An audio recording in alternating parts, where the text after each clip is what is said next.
Hi, everybody. I'm Troy Dunniway. I'm a game designer. I've been making games now for like 35 years, probably even longer than that. Probably since I was a young kid, I've always dreamed of making games and even made games myself, at home, all the way back on the Apple IIc and the Commodore 64 and, forever. I've always wanted to be, involved in making video games. And so somehow I managed to do it. Over the years, I've worked at really big companies and Microsoft and Disney and Samsung and many studios as an executive, running lots of teams and projects. I've worked on probably over 140 games. You can see a few of them there behind me in my wall of shame, but I've been very fortunate to work with some of the most amazing people in the industry and really learned a lot of lessons from them. We brought that here to CG Spectrum to really try to help teach people, how to make great games. But how did I get in the industry? Like, why game design? And it was a journey that's unlike, most other people. I was blessed with having an engineering mind. I've always been, very smart, for lack of a better definition, and and I've always been somebody that's very studious. But I grew up with a father who was an artist, who was a photographer. So growing up, at 3 years old, I had an art department in my house, and I was, doing 2D, art way back, in the paste up days, even before computers. And I just grew up in the world of computers and computer graphics and all that kind of stuff. But then when I went off to college, I was actually an astrophysics, mechanical engineering double major. My goal and my dream was to work at NASA and be a rocket scientist. And ultimately, I wanted to be an astronaut. So, kind of a crazy path of going from wanting to be an astronaut to being a game designer, right? I had this brain that was very good at engineering and very good at programming, very good at all these things. But I grew up with an artist father. And I always found those in conflict until I realized in game design, I could do them both together. And it was just this thing that allowed me to blend all my passions, all my creativities. And so in college, while I was studying that stuff, I started to learn 3D graphics. This was 1992. 3D graphics were really basic, really primitive, DOS computers, SGIs, Unix-based things, super, super, super basic stuff.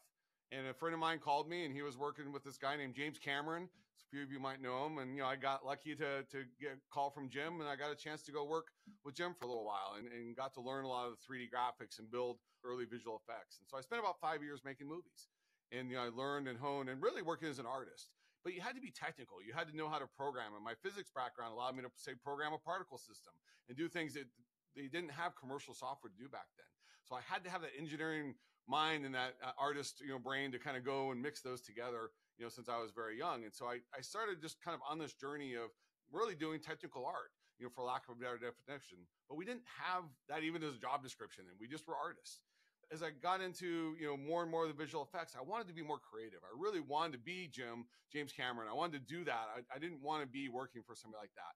And I've always loved video games. So I got to go make games. I got to see if I qualify, right? And so I got my first job in games, working at a small startup. I was their first employee, and I was hired as an art director. That was what I started to do. But one of my passions, one of my hobbies was writing. I've always written. So I've written 6 books so far. I've always been passionate about writing. And so they saw a sci-fi novel I was writing like the second day I worked there. And they're like, hey, you got to go write the story for the game. I went, okay, I guess I can write the story. And 3 or 4 days later, I was a game designer. I never meant to be a game designer. They just kind of kept throwing more stuff at me. And I was very fortunate to have a guy named Ed Killam mentor me. And he was the guy who designed the games X-Wing and TIE Fighter, which were 2 of the most legendary games in history. And he was our kind of game designer, but wanted to be the programmer. So he taught me everything for the next 5-6 years about how to be a game designer. But we didn't have game designer titles. We were just people kind of making games. And it was a little bit of everything, but I combined my art skills, my technical skills, my writing skills, and this, how to make things fun skills all together. And it just kind of grew and grew and grew. And I had the fortunate, chance to go work at Microsoft and go on. And my career just kind of skyrocketed from there. But a little bit of production, a little bit of art, a little bit of design. I've always been a jack of all trades. I've always been somebody that tries to, figure out how to do the whole thing and how to put it together. Really, game design, why I loved it was it took all these passions, all these things that I've always wanted to do, and it put them all in one place. And I went, ooh, I can do, a little bit of this, a little bit of that, and some people hate that. But for me, being a polymath and being somebody who just enjoys learning about everything in the world, being a game designer was a dream come true. And so it was this very just fortunate, lucky journey that even after 35 years of designing games now, I honestly wake up every day going like, oh my God, somebody actually pays me to do this? Like, right? It's just a great chance to be, doing something we love. And you wake up and go like, I'm like writing these stories and doing interface design and doing all this weird stuff every day. But I love it because it's always different. It's always unique. It's always fun. But it was that passion of all those things, literally since I was 3 years old, that suddenly just found themselves together. So you don't need to be one thing to be a game designer. You can be, but you can be many, many different things. And so for me, my journey in game design became this fruition of just things I dreamed of since I was little. And it allowed me to now create those dreams and live those dreams and honestly to make people happy. Making games is great because you get to, put a smile, I hope, on a few people's faces, and make them have a better day too. Being a level designer is a really interesting and diverse job.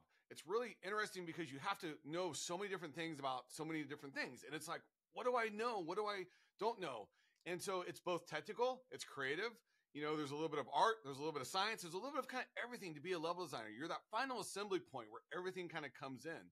Quite often you're working in a game engine. That might be the Unreal Engine, it might be Unity or some proprietary engine, right?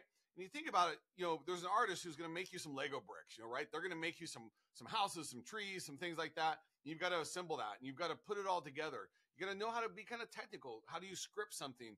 You got to know a little bit of math, a little bit of science, a little bit of engineering to be able to know how to go into what we call blueprints or go into a scripting language, and put it together. And so you have to have a little bit of technical skill, not a lot, right? But you're working and you're scripting these things to assemble all these things. You're putting the pieces down and then you're making them work, right? So you put a door down and you got to say, how's that door open? How's that door close? How's the door get blown open, right? And those kind of things. But even before all that, you got to start and go, what am I making? What is a door? How's the door work? How's the door function, right? So we've got some paper design. We're looking at, how does a level get built? What's going to go in a level? So we might spend some weeks or some months, even just on paper going, what is this thing? Maybe I draw out some 2D maps. Maybe I do some flow charts. Maybe I design it in words. And then eventually we go like, haha, I know what I need to build. So the job changes kind of over the course of a game.